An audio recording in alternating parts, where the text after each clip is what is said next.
Marketing, Yeast, Bacteria, and Nutrition, Lallemand. Can you hear me? Yeah? Okay, perfect. Hello, everyone. Thank you. I would like to thank the Brewer Conclave for the Brewer World Conclave for inviting me to give this presentation. It's an honor to be here. Always fun to come to Bangalore and see how much changes took place and the quality of the beer. So today I'm here to talk about a special yeast. It's a yeast called NovaLager, and this yeast was hybridized to make a new lineage of lager. So I'll explain a little bit where lagers come from, lager yeast come from, and why this is different, and then the advantages of this yeast to produce lager beer, okay? And then after this, we will have a tasting of a beer made with this yeast by Geist, a Maibach, and you'll be able to see, I'll be looking forward to your feedback. So, lager yeast are very, very special. Lager yeast are, in fact, hybrids of two different yeasts. So it means that a long time ago, we're talking about the 1600 years, that at that time, there was a yeast that was present in Patagonia, so that's South America. This yeast loved cold. And this is your Saccharomyces baianus, okay? This yeast is found on trees. These are growths on trees in South America, in Patagonia, and this is where the yeast is found. Now, this yeast somehow traveled to Europe. This is still a mystery, and met another yeast, a Saccharomyces cerevisiae. Saccharomyces cerevisiae is your typical ale yeast, okay? It's a yeast that likes higher temperature. So your cold temperature yeast met your warmer temperature yeast, and they crossed, right? They produced what we call a hybrid. If you want, they had a baby which had some genome, some DNA of both parents, okay? And this is what created a modern lager yeast. Then it was used, as you know, lager originated in Bavaria, and then the brewers started using it to brew cold beer, cold fermentation beer, cold lagers.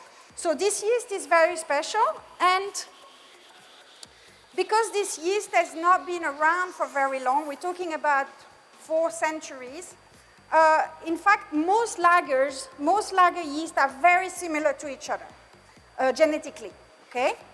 And there's 2 groups of lager. One of them is called the SAS group. This is what used to be called Carbogensis, if you remember the name for this type of lager. And this group has 2 copies of the colder temperature genome and 1 copy of the warmer one, okay? And then you have another group, which is your Froberg group, and this is like a typical German lager yeast, you know, like the Weinstefan 3470. And this yeast has 2 copies of the colder climate genome and 2 copies of the warmer climate genome. So it means that this one is more resistant to temperature. This one is very sensitive to temperature, loves the cold, okay? And then what we did is we created a new group that's even more resistant to temperature. So it has 3 copies of the warmer genome and 1 copy of the colder one. And the advantage of this is that, first of all, you can dry the yeast better because it's more resistant to temperature. If you can dry yeast better, it means more viable cell and a lower pitching rate. So it's more economical, and the yeast is more vital or more active, if you want. So this is a brand new lager group. We call it Renaissance because this is the company, the lab in Canada that developed this type of hybridization method. So with this, the yeast was tested in a number of conditions, and I will show you that in a minute, to finally come up with a new product that we call NovaLager, as new lager, if you want, because this is a lineage that didn't exist until then. And the particularity of this strain is that it's been crossed with a parent strain of Saccharomyces cerevisiae, so that's the warmer climate yeast. And this particular yeast doesn't produce any off flavor. So it doesn't produce any sulfur, and also it has a reduced production of diacetyl. So it makes for a very, very clean lager, and it's really helpful for brewers because you can brew and obviously create a lager faster. You don't have to wait as long for the diacetyl to disappear, and also you don't have to worry about off flavor. The other advantage of this yeast, and we've heard a lot, and we will hear some more about biotransformation tomorrow. We heard this morning about interaction between hops and yeast, and that's exactly what it is. So when you have a high enzymatic activity of beta-glucosidase, you release more terpenes, and you enhance really the quality of your beer. Okay, so this yeast also has a high level of beta-glucosidase. Just to show you an example, so what you have here is a typical German lager. Okay, so the Froberg style that I showed you earlier. You have an ale strain that can make lager, so an ale strain that can ferment at low temperature, and you have the new lager, NovaLager. And for the same pitching rate, you can see that NovaLager, so this is a 15 Plato brew at 1.5 million cells per mil. So for the equivalent number of cells, you can see that the NovaLager ferments faster. What you can also see is because you have more of the Saccharomyces cerevisiae genome, more of the warmer climate yeast genome, you actually have a better ability at uptaking valine from the wort. And it means if you uptake more valine, the yeast doesn't have to create it and will create less diacetyl. Okay? So that's the reason that the diacetyl production is reduced in this yeast. It's because it has more of the Saccharomyces cerevisiae genome into its constitution. So at the bottom here, if you can see that, again, you have the diacetyl production, and you can see with a standard German lager, you will have a peak much higher than with an ale, and also with the new lager yeast here. The last thing I wanted to show you on that is also the production of H2S. So in this strain, because of the way it was hybridized and crossed, the production of H2S is completely muted. So there's no H2S production whatsoever, and this is indicated by the flat line at the bottom. And again, compared to a standard German lager or an ale strain that can ferment at low temperature, you have the production of H2S. So in this case, when we are interested and created a new yeast and we're about to launch it, our interest is to have a number of breweries try it in a commercial environment to make sure that obviously the lager is delivering on the promises. And on this graph here, first of all, you can see that we compare our lab results to about 50 different commercial trials that took place all around the world, and we're looking for a match. Okay, so we're looking at basically validating that what we have seen in the lab is actually happening in the brewery. And this gives us confidence to then launch the yeast as a product. And here is a compilation, an average of, again, the 50 different trials that took place. And the way you read this graph is if you look at hydrogen sulfide, again, you're supposed to have no hydrogen sulfide. You can see that 100% of the breweries found no hydrogen sulfide, okay? When you go to diacetyl, the second, remember there's a lower production of diacetyl. 84.6% did not find diacetyl, and 7.7% of brewers found background level, 7.7% found low level, etc. Okay? So again, this is validating the claim that we make about this particular yeast, and really reassure us and prove to you that this yeast could be very useful. The feedback from the brewers where we did the trials indicates that the preferred feature for this yeast was the absence of off flavor. 78% of brewers found that was the most relevant part of the brewing with this yeast, and 59% found that the reduced fermentation time was very good for them. The temperature range between 10 and 20 degrees Celsius, 57% found that was relevant, etc. Okay?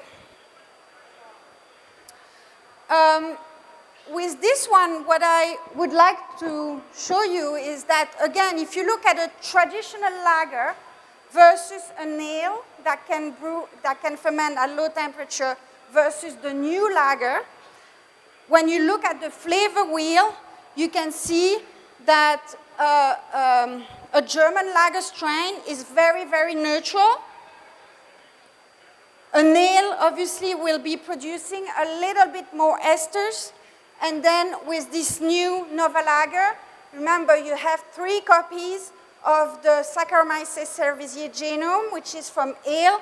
So you do get a little bit more esters, especially at higher temperature. It is very clean.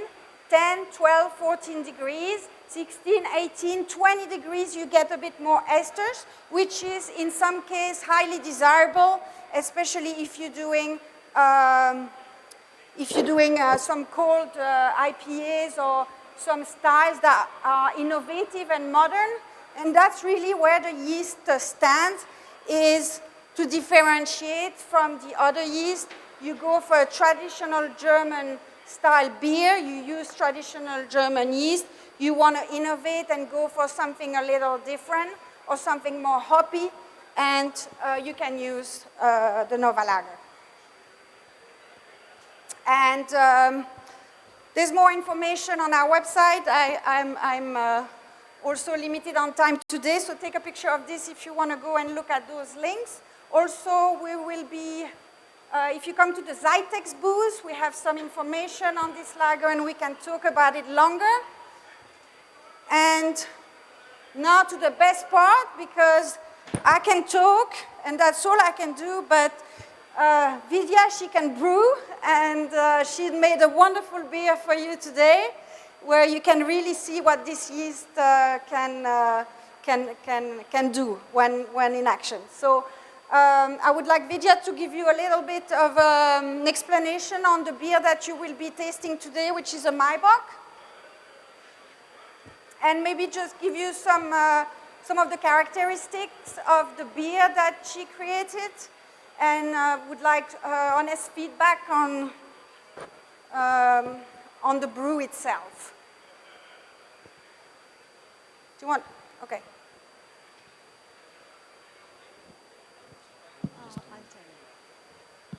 Can you hear me? Yeah, so at Geist we brewed Maibock. It's a springtime beer in Germany, and it's usually released in May or end of April. But we thought it would be appropriate to brew that style now because it's before summer and it's really spring now for us. So this You see 6.4% and 25 IBUs. We started off with an original gravity of 15.3, and we had an attenuation of, say, 84 or something. It finished at about 3.5 gravity. So I'm going to talk to you about the beer statistics, what we observed, and then we'll have a tasting. The beer was fermented at 16 degrees. The pitch was at 14 degrees. And we did a diacetyl rest for about 6 days at 18 degrees Celsius. And what we observed in terms of H2S production was negligible. We couldn't perceive any H2S at all. In terms of diacetyl, we found a lot of diacetyl during fermentation and end of fermentation, well above threshold limits. But the reuptake was pretty good, but it took about 4 days, 5 days. We also had time constraints, so we had to crash cool it when it came down to reasonable low levels. It's still a little over threshold. If you say like a 0.2 ppm is threshold, we are at 0.3 ppm in terms of diacetyl. But I would say that there was a lot of diacetyl production, but the uptake was very good. And you can taste the beers, and you will, if any of you perceive any diacetyl, we would like to hear. So I think pitching rate? The pitching rate was 75 grams per HL, which is not as much as a regular lager strain, but not as low as an ale strain. So it was somewhere in between. And the fermentation period was about 10 days. It wasn't extremely fast, but it wasn't very slow like the regular lagers. So the hybrid was somewhere between the lager fermentation and an ale fermentation. The hop, maybe? Oh, yes. Yeah, so we did focus a little bit on the hops because the strain can handle hops really well with biotransformation. So we did a lot of late kettle hopping and whirlpool hopping, which is not really typical for the style. Yeah, so you will taste the beer. The beer is very estery, and I think it's coming from the fermentation and not really the late addition of hops in the kettle or whirlpool. It looks like it really is from the fermentation and the strain. No, maybe we can ask if there's some feedback. Yeah. We would be happy to hear if you have any comments to make on the beer itself. Yeah, the Maibock as a style itself is supposed to be very malty, but it also is not just malty. There is a lot of hop accent in the style itself. So it is bitter, like 25 IBUs. It's actually in the lower side of the range. Yeah. Thank you, Vidya, for brewing on a short notice. It's, I think the results is pretty good. Yeah, sure, actually. Yeah. Anyone has any comment? Some thumbs up?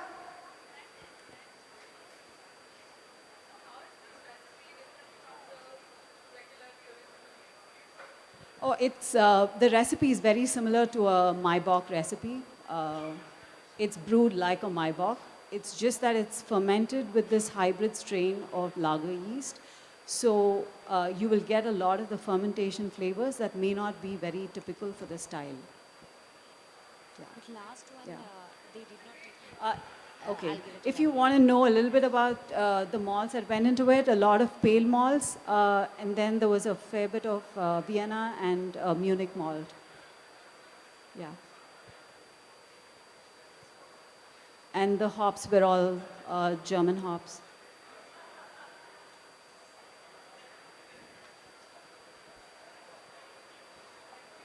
Any other comments? Any questions? If not, enjoy. Ah, we have a question. Hey, just wondering how's the flocculation? Yeah, the flocculation, I think it's medium. It's a medium flocculator. We centrifuged the beer. We didn't give it a lot of time in maturation. Maybe it would have dropped clearer before centrifugation, but I think it's more like a medium flocculator. Is that right, It's a Sylvie? medium flocculator. And this was a quick last-minute beer, so I think she really did fantastic with it. It didn't sit for way too long in maturation. Yeah. Do we have any more questions from the audience? Thank you Thank very you, Sylvie. much. Thank you so much. May I request you to stay on stage? I've already given you, I would like to give you a presenter souvenir from our end. So I'm calling up on to Divya to give you a souvenir for conducting this NovaLager session for us today. We have a round of applause, please.